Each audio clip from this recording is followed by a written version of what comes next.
साधु संत के तुम रखवारे, असुर निकंदन राम जी द्वारे। अष्ट सिद्ध नौ निधि के दाता, असवर दीन जानकी माता। नमस्कार, मैं हूं अखिलेश और स्वागत है आप सभी का नवरत्न न्यूज़ में।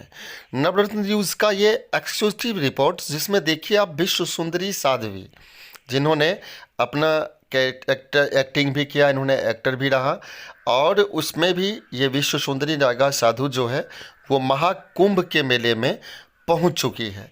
देखिए इन्हें अपने जीवन के बारे में, अपनी एक्टिंग के बारे में, और कैसे इन्होंने साध्वी रूप धारण किया, और साध्वी रूप धारण करने के बाद जब ये साधु संत बनी तो संत में इन्हें कितना सुकून मिलता है। चूँकि लोग कहते हैं एक्टर बनो, एक्टिंग बनो चकाचौंध की दुनिया में, और इस साध्वी रूप में इन्होंने कैसे आया, ये अपनी जीवन, इनकी कहानी सुनते हैं इन्हीं की जुबानी। मैं उत्तराखंड से आई हूँ, आचार्य महामंडलेश्वर की शिष्या हूँ।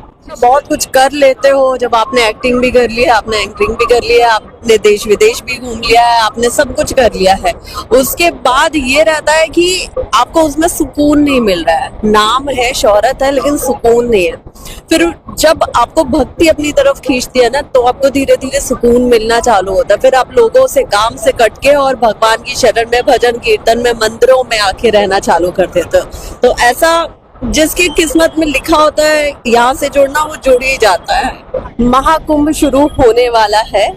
आज पेशवाई पूरी हुई है और 12 तारीख को उद्घाटन है, यानी कि परसों 13 तारीख से महाकुंभ की पूर्ण भव्य महाकुंभ की शुरुआत है, जिसमें देश से ही नहीं बल्कि पूरे विश्व से लोग आएंगे, इसका हिस्सा बनेंगे। सिर्फ भारतीय नहीं बल्कि जितने भी विदेशी हैं वो भी इसका हिस्सा बनेंगे। तो बहुत अच्छी बात है। हमारी संस्कृति, हमारा जो सनातन धर्म है वो अब दूर दूर तक फैल रहा है। हर कोई सनातन रंग में रंग रहा है, तो ये अपने आप में बहुत अच्छी बात है। मैंने अभी परिवार को त्यागा नहीं है। मैंने अपने काम को, अपने पिछले जो भी मेरा प्रोफेशन था, वो सबको छोड़ के मैं इसमें आई हूँ।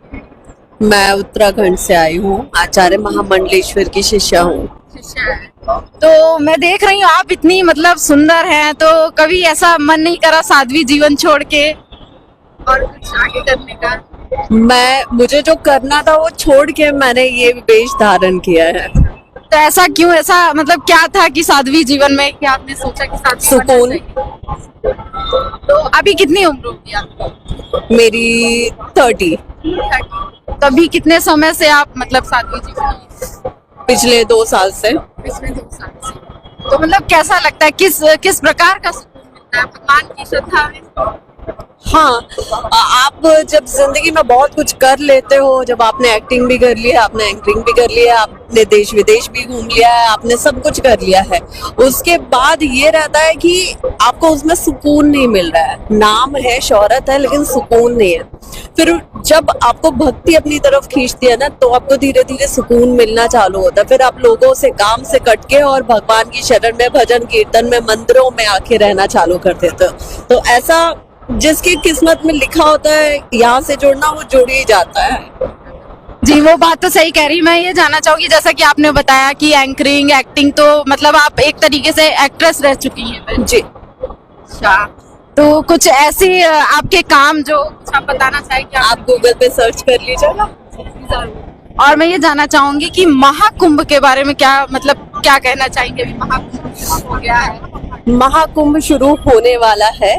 आज पेशवाई पूरी हुई है और 12 तारीख को उद्घाटन है, यानी कि परसों 13 तारीख से महाकुंभ की पूर्ण भव्य महाकुंभ की शुरुआत है, जिसमें देश से ही नहीं बल्कि पूरे विश्व से लोग आएंगे, इसका हिस्सा बनेंगे। सिर्फ भारतीय नहीं बल्कि जितने भी विदेशी हैं वो भी इसका हिस्सा बनेंगे। तो बहुत अच्छी बात है। हमारी संस्कृति, हमारा जो सनातन धर्म है वो अब दूर दूर तक फैल रहा है। हर कोई सनातन रंग में रंग रहा है, तो ये अपने आप में बहुत अच्छी बात है। अच्छी बात सही कही आपने। तो आप मतलब घर परिवार भी आपका होगा, फैमिली? बिल्कुल। आप पहले तो मैरिड हैं या अनमैरिड? अनमैरिड। तो परिवार से बातचीत होती है? फिलहाल तो काफी टाइम से नहीं हुई है। क्या चाहते हो मैं कर लूं? नहीं नहीं, ऐसा नहीं, मतलब परिवार से भी बात भी हो और साध्वी जीवन भी चले, ऐसा? तो मैंने अभी परिवार को त्यागा नहीं है। मैंने अपने काम को, अपने पिछले जो भी मेरा प्रोफेशन था, वो सबको छोड़ के मैं इसमें आई हूँ। अच्छा, तो आपके गुरु, आप नाम बताइए आपके। आचार्य महामंडलेश्वर स्वामी श्री कैलाशानंद गिरी जी महाराज, निरंजनी अखाड़ा। अच्छा, निरंजनी अखाड़े। तो मैं ये जानना चाहूंगी कि अभी आने वाले श्रद्धालुओं के लिए क्या कहना चाहेंगे जो महाकुंभ में आ रहे हैं। देखिए, वैसे तो जहां तक हमें लगता है कि हर कोई इस पूर्ण भव्य महाकुंभ का हिस्सा बनने वाला है, लेकिन जो नहीं भी बनने वाला है, जो नहीं आ सकता है, उनसे भी हम अनुरोध करेंगे कि वो घर पे बैठे ना रहे, क्योंकि ये जो पल है ये 144 साल के बाद आए हैं, ये जो हमें अपनी जिंदगी में दोबारा देखने को भी नहीं मिलने वाले हैं, है ना।